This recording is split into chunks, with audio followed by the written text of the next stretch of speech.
dialogue. First up, he's the CEO of for the division Vehicle Systems at Rheinmetall, Björn Bernhard, and the Vice Chairman of Bharat Forge, Amit Kalyani, ladies and gentlemen. Please welcome them to the stage. Please. It's good to have you with us. Please have a seat. Thank you. Gentlemen, same procedure for the next 15 minutes. We're going strong here. Björn Bernhard, great to have you with us. We are, of course, once again talking about the potential for collaboration, for bilateral trade, industrial partnerships, technology, all these things. Tell us, as far as Rheinmetall is concerned, what, if any, aims and collaborations do you have currently with India or Indian partnerships? So thank you for the introduction. For us as Rheinmetall, Indian can become a strong partner, but is of course one of the hugest market in defense business in the world. Not only due to the people, but I don't know if you know it, but India, for example, is using one of the largest main battle tank fleets in the world. It's more than 4,000 battle tanks, and this is more than Europe has altogether. These tanks are all Russian-based up to now, and this is a status that India is trying to become rid of. For example, with their own development, the newest main battle tank, the Arjun, they are already switching to the NATO caliber, and thus it is very important for us to get connection into India and get the political and industrial support to find a way to work together also in the land systems domain. There are several companies on the airborne domain, like Airbus, like Rafaela, that have already stepped into India. But now it's about time to do that also in the vehicle systems business. That is the one. And the other one is that we are lacking several materials in Europe.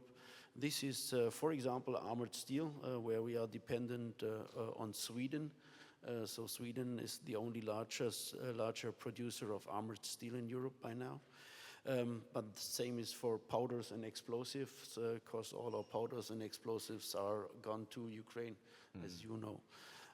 So this is the situation, and this is where India can help us, and where we hopefully can help India.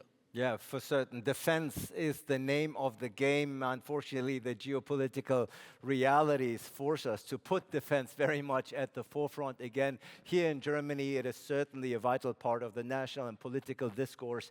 It's making a comeback, if you will, after so many years of being at the back burner. Amit, that's why it's so great to have you with us as well. We just heard from Björn Bernhard, the openness to collaborate with India on defense.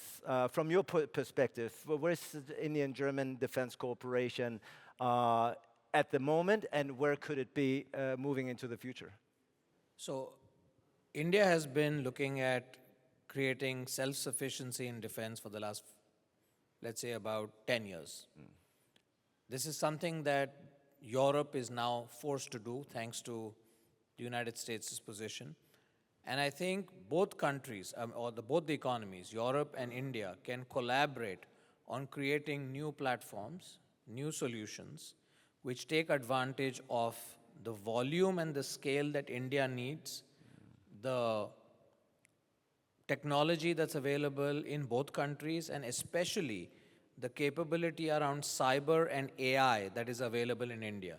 I think that's clearly an area where India is making very fast progress, and in this whole connected battlefield space, connecting something in the air, a drone, with a satellite, with multiple sensors, and providing real-time situational awareness is going to be a real factor going forward. It's going to become a smart solution, and I think that's where the Indian software and manufacturing capability, German technology and domain knowledge can play a great part in providing a very apt solution for both the countries and economies.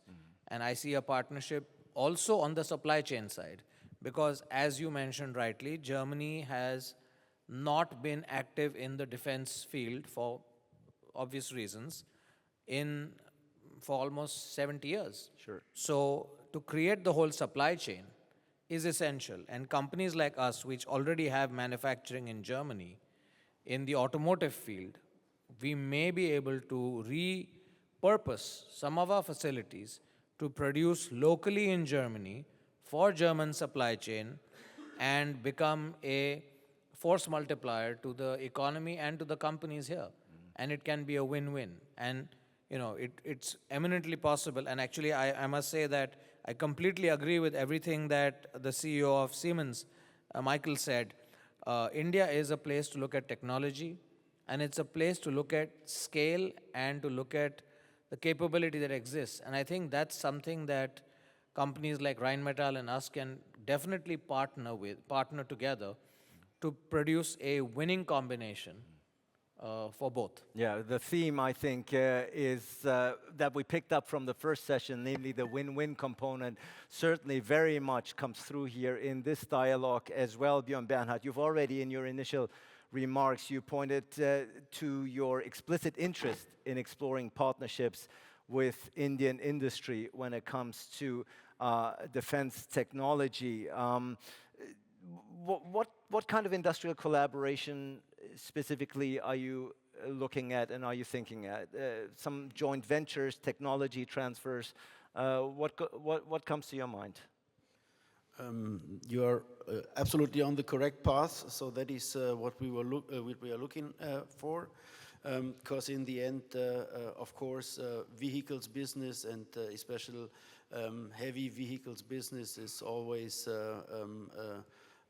very state-connected business, and thus we are seeking for partners either in the state-owned companies, but also, of course, in the private-owned companies to do a joint venture. We have different approaches all over the world. Where we did it, for example, in UK, we did it already in Algeria.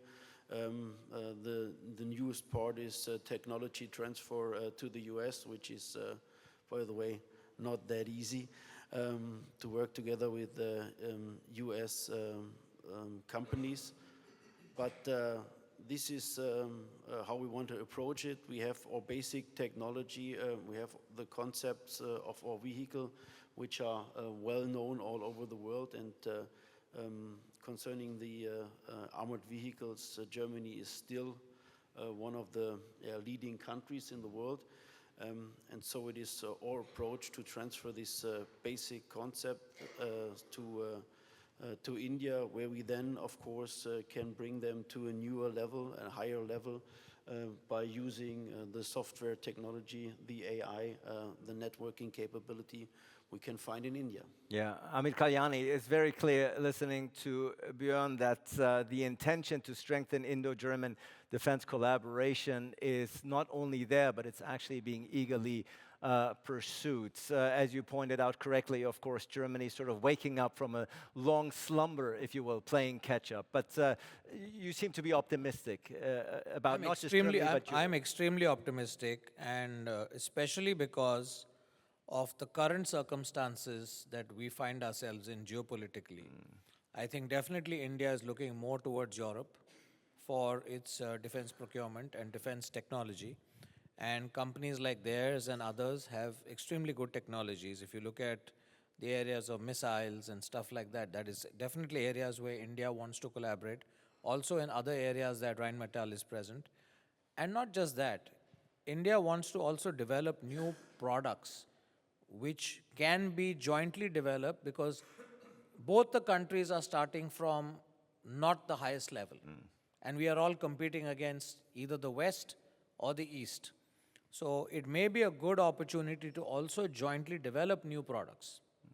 I think that is going to be very interesting, because a lot of products that are today being sold in these areas are developed 20, 30, 40 years ago. Yeah. I give an example of an artillery gun. I don't think anybody has developed a brand new artillery gun except India in the last 30 years. And using today's computer-aided design, etc., you can do so much more than what was done in the past. And the one caution that I will request is, and this is my experience of having run businesses in Germany for the last 20 plus years with over 1,000 people, is we need to learn to be a little more flexible in Germany. Because dealing with the defense sector, especially the government related, it's all G to G. I mean, it's B to G. These people change their minds, opinions very often. And we need to be as fast, if not as faster than them, in being adaptable to those circumstances. That's the one, I think that's something that India can also help with, is the ability to be very, very flexible. Yeah, well, I think it goes without saying, many people would agree in this audience, Germans are great and good at many, many things. Flexibility may not be one of them, but I think your call for action here is very much noted here in this audience, and you're right, of course. It is part of a broader German discourse as well, the breakdown of bureaucracy and the plea for more flexibility. Björn Bernhard, it's very clear listening to you today. Rheinmetall has the expertise, it has the technology, and it has the commitment. So your company is very much ready to create a footprint in India moving forward. Yeah, for sure we are. Rheinmetall itself already has a footprint in India. Unfortunately, not in the defense sector. We are also an automotive supplier. So with our KSBG, Kolben Schmidt Pierburg group, we have like 1,000 employees in Pune and Supa. And of course, we want to enlarge our footprint also on the area of defense technology. And maybe in addition to what Amit said, we had the possibility to have a short glance on the needs and on the specifications of the next Indian tank generation. It is called the Future Ready Combat FRCV, Future Ready Combat Vehicle. And it is like 90% the same what we are working in Europe. So in this case, it is the right point of time to step in and to do things together, to cut the dependency, like you said, from the West and from the East, and work together with both economies. Yeah, certainly both companies, but both nations, more importantly, would benefit from a stronger collaboration. Both Rheinmetall and, of course, Amit Bharat Forge could serve here as a bridge, connecting the nations, industries, and ideas. It's very clear that both countries, but also India, stands at a pivotal moment where innovation, resilience, and global collaboration is very much needed and required, not just to survive, but thrive in these very complex and challenging geopolitical realities that we're facing. Absolutely. Germany has a very special place for Indians. In India, even today, German products are considered to be far superior to any other products. It's right from the days of when Mercedes or Daimler Truck collaborated with Tata to produce the first trucks. And, just in Pune, we have more than 125 German companies, large ones.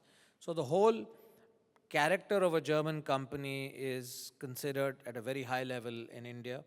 And I think that's a great starting point. And if we are able to collaborate in areas that make sense, it's definitely going to be very beneficial for both. The only thing I will say is that, like your country, in our country also, there is a big push from the government that all these areas that were earlier reserved for the public sector are now being more and more promoted to the private sector.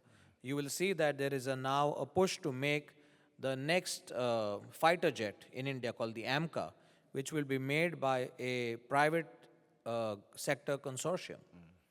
So it's not so much the government companies playing that role anymore. Yeah. So very clear from the 50 minutes that we've had here on the stage, defense collaboration between India and Germany is still in its relatively early beginnings, still lots of room for improvement, but the intention and the will is very much there. I think that's become abundantly clear listening to the two of you, Björn Bernhard and Amit Kalyani. Thank you so much. Thank you. Thank you.